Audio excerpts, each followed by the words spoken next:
1800 hours Pakistan Standard Time. Assalamu alaikum. This is Radio Pakistan. The news read by Daman Zaman. The headlines. The advisor on finance briefed the Prime Minister on the economic package for the business community and matters pertaining to the SARS cash transfer program in Islamabad today.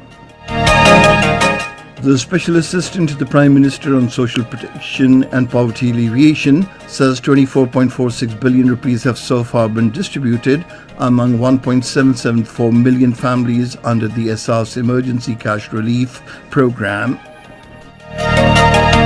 The Special Assistant to the Prime Minister on Health Services says coronavirus testing capability of the existing laboratories in the country will be enhanced to 25,000 tests a day by the end of this month. The number of coronavirus infection cases in the country has reached 5,170. The President and the Prime Minister have felicitated the Christian community on the occasion of Easter. The Azad Jammu Kashmir Prime Minister has appealed to the United Nations Secretary General to take serious notice of the Indian unprovoked firing on civilian population along the line of control, hampering efforts to prevent the spread of COVID-19 in these areas. And now the news in detail. The advisor on finance and revenue, Dr. Abdul Hafiz Shah, called on the Prime Minister Imran Khan in Islamabad today. He briefed the Prime Minister on the economic package of the government for the business community. The package includes deferred payment of existing loans as well as provision of new loans on soft terms. The Prime Minister was also given a briefing on various matters including the SARS cash transfer program. The Special Assistant to the Prime Minister on Social Protection and Poverty Alleviation, Dr. Sania Nishtar, says more than 1.774 million deserving families have benefited from the SARS Emergency Cash Relief Program so far. In a media briefing at the SARS call centre in Islamabad today, she said 22.46 billion rupees have been dispersed so far in this regard. Dr. Sania Nishtar said registration for receiving 12,000 rupees per family can be made by sending one's national identity card number through the SMS number 8171.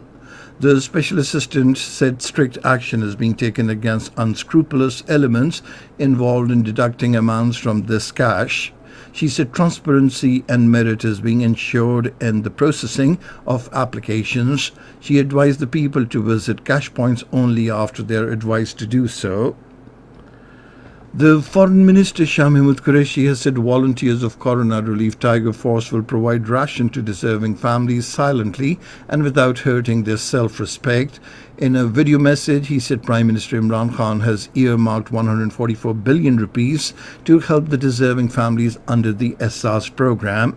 He said in the next phase, cash assistance of 12,000 rupees will be distributed among 2.5 million deserving families in cooperation with the Punjab government under the Insaf relief package.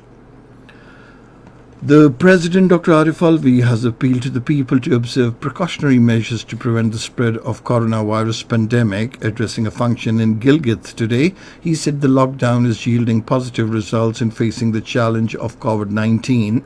He said National Disaster Management Authority has provided 15,000 testing kits and other protective equipment to Gilgit, Baltistan, like other parts of the country.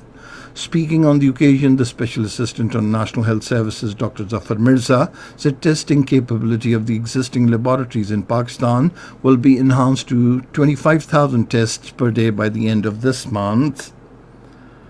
The number of coronavirus infection cases in the country has reached 5,170. These include 2,464 in the Punjab, 1,411 in Sindh, 697 in Khyber Pakhtunkhwa, 228 in Balochistan, 119 in Islamabad, 216 in Gilgit Baltistan, and 35 in Azad Kashmir. 1,026 patients have recovered, while 88 have died so far from the infectious disease. The Speaker National Assembly, Asad Kassar, has decided to take all parliamentary parties' leaders on board over the presentation of the budget for the next financial year. In a statement, the Speaker said it is necessary to hold consultation with the leadership of the parliamentary parties through video conference so that the upcoming budget can be tabled and passed in the Parliament timely.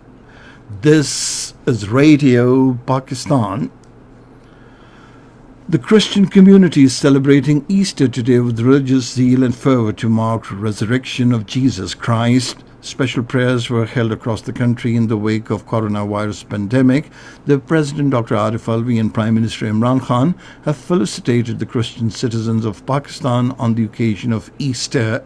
The President, in his felicitation message, said Christians as well as other minorities are equal citizens of the state and their rights have fully been safeguarded by the Constitution of the country. In a message on the occasion wishing the Christian community, the Prime Minister asked them to pray and celebrate at home by observing national safety protocols. Addressing a press conference in Sialkot, the Special Assistant on Information and Broadcasting Dr. Firdaus Ashik Alwan also extended felicitations to the Christian community on their religious festival of Easter.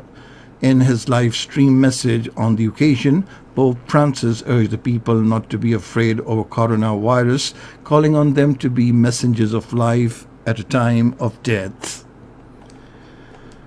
The Indian troops have again resorted to unprovoked ceasefire violation along the line of control and the working boundary in Chirikot and Shakargarh sectors, deliberately targeting civilian population. According to ISPR, due to the indiscriminate fire of mortars in Chirikot sector along the line of control, 35 years old innocent civilian, a resident of Syria village, got injured. In Shakargarh sector along the working boundary, 57 years old citizen, a resident of village Nangal, sustained serious injuries. The Azad Jammu and Kashmir Prime Minister Raja Farooq Haider Khan has appealed to the United Nations Secretary General Antonio Guterres to take serious notice of Indian unprovoked firing on the civilian population living along the line of control. In his Twitter message today, the AJK Prime Minister said unprovoked, indiscriminate and unrelenting ceasefire violations by the Indian Army are not only causing civilian casualties and damages to the public property, but also disturbing the state government's efforts to contain COVID-19 in areas along the restive ceasefire line. Meanwhile, Raja Farooq Haider Khan, in his series of tweets today, reiterated that his government will ensure safety and the well-being of doctors and paramedical staff. He said medical staff is our frontline hero who are bravely fighting against the deadly virus. The global coronavirus death toll has reached 109,785 and nearly 1.8 million people have been reported to be infected by the pandemic around the world. Over 411,500 people have recovered from the pandemic. The United States surpassed Italy with the highest reported coronavirus death toll, recording more than 20,580 deaths since the outbreak began, with 533,115 patients. President Donald Trump has declared a national emergency, and all the 50 states have been notified with major disaster declaration. The World Bank has forecast worst economic slump in South Asian region in 40 years due to coronavirus. In its South Asia Economic Focus report, the bank said the South Asian region, comprising 8 countries, is likely to show economic growth of 1.8 to 2.8% this year. The report warned that in prolonged and broad national lockdowns, a worst-case scenario in which the entire region would experience an economic contraction this year. The Afghan government says it will release 1,500 Taliban prisoners to move the peace process forward. The Afghan National Security Council has confirmed that a third group of 100 Taliban prisoners have been released at President Ashraf Ghani's decree. Since Wednesday, the Afghan government has released 300 Taliban prisoners as part of an agreement signed between the United States and the Afghan Taliban aimed at ending the 18-year-long war. Meanwhile, the Taliban are also releasing 20 Afghan government prisoners today as part of a swap of prisoners after the peace process. In a tweet, the spokesman Sohail Shaheen said the prisoners will be handed over to the Kabul administration. And finally, the weather. Mainly dry weather is expected in most parts of the country during the next 12 hours. However, partly cloudy weather conditions are expected in western and upper parts of the country. And that is the end of this news bulletin. For more news and analyses, log on to our website, radio.gov.pk, and you can also watch the live video streaming of our bulletins on the link facebook.com/Radio Pakistan News Official.